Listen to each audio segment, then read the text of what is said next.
Avui anem a parlar d'Antonio Ballester Villaseca, un escultor de l'exili i sobretot de la memòria viva d'Alzira.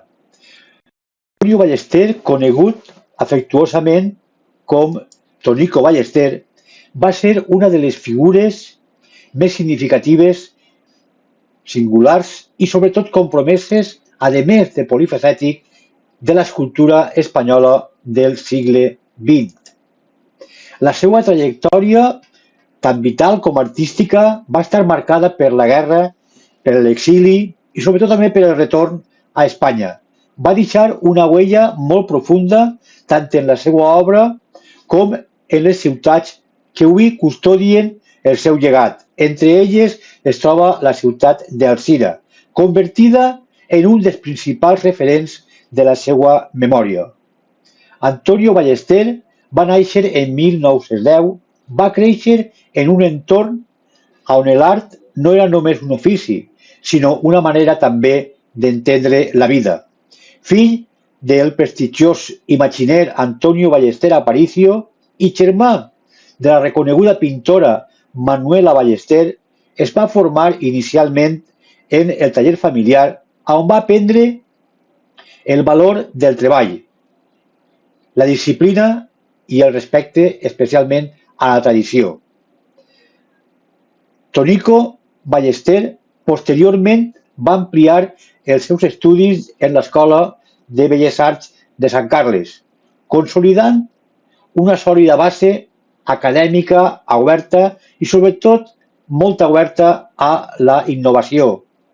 En els seus primers anys va explorar el llenguatge de l'art deco, les avantguardistes i la ceràmica, combinant el classicisme i la modernitat, sobretot en naturalitat, perquè ell era Tonico Ballester, un escultor natural que esculpia allò que veia, però ho feia, com dic, en molta naturalitat.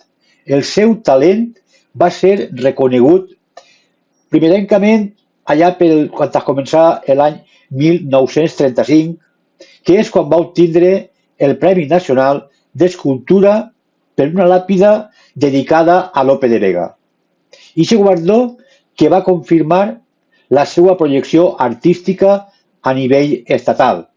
Però ara passem a una altra etapa. Durant la Segona República i la Guerra Civil va mantindre un ferm compromís antifeixista. Va ser un membre de la Unió d'Escriptors i Artistes Proletaris i va col·laborar activament en la creació dels cartells de la propaganda republicana. Especialment una de les fetges més rellevants d'esta etapa va ser la seva participació en el pavelló de la República Espanyola en l'Exposició Internacional de París en l'any 1930, ja que la seva obra va compartir espai, sobretot en un quadre molt simbòlic, va compartir espai en el Guernica de Picasso.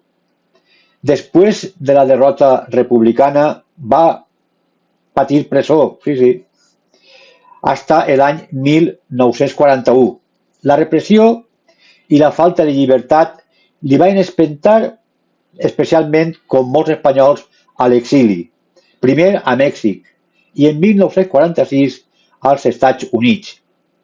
Allí, en Califòrnia, es començà a desenvolupar una nova etapa tan singular com a sorprenent, treballant per al moviment Watch the Museum, on va aplicar el seu extraordinari mestratge, especialment tècnic en l'escultura de figures de cera, especialment les estrelles de Hollywood, com Gable, van ser esculpides en cera per este gran escultor com ha sigut Tonico Ballester.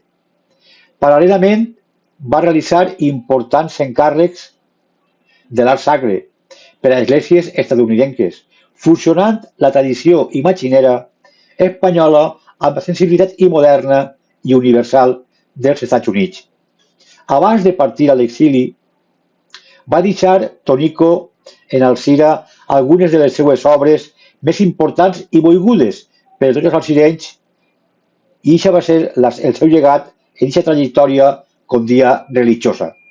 Entre els anys 1940 i 1944 va realitzar peces fonamentals del patrimoni local d'Alzira, com la Verge del Lluc, patrona de la ciutat, el Crist del Sant Sepulcre, en 1940, l'oració de l'Hort de Jesús, el Crist crucificat, com se diu el pas del poble, la Immaculada Concepció, que està situada en la Iglesia Arciprestal de Santa Catalina. Aquestes obres es caracteritzen per un realisme serè, gestos continguts i una profunda humanitat de l'escultor, especialment allunyades del dramatisme excessiu i pensades per acompanyar la fe popular des de la proximitat.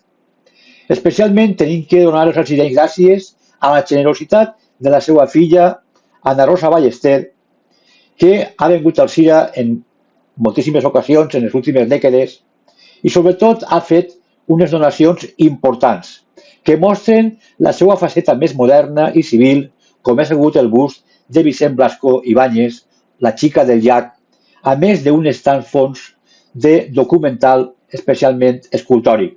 Este llegat ha impulsat ja fa alguns anys, en conversacions a l'Ajuntament d'Alzira, la creació d'un projecte que se diu MUMART, que és ni més ni menys que l'espai d'Antonio Ballester, que se vol consolidar a la ciutat d'Alzira, on ha sigut l'epicentre de l'estudi i la difusió de la seva obra.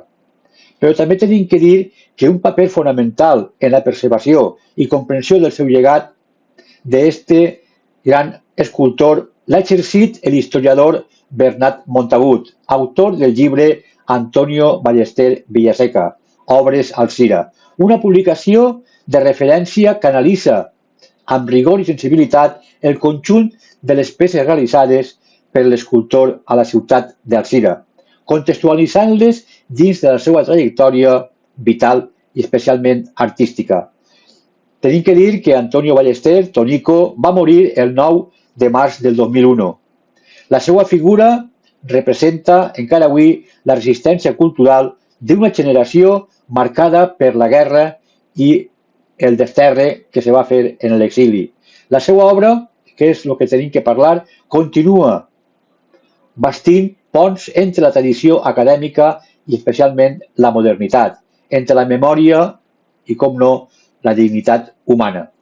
Nosaltres, des de l'Associació de Comunicació Digital d'Alzira, volem una vegada més difundir les obres d'aquest gran escultor, especialment les obres que fan referència al poble d'Alzira. I per això, des d'ací, tenim que rendre-li aquest homenatge que se mereix aquest gran escultor. Tonico Ballester sempre estarà en la memòria dels alzirenys.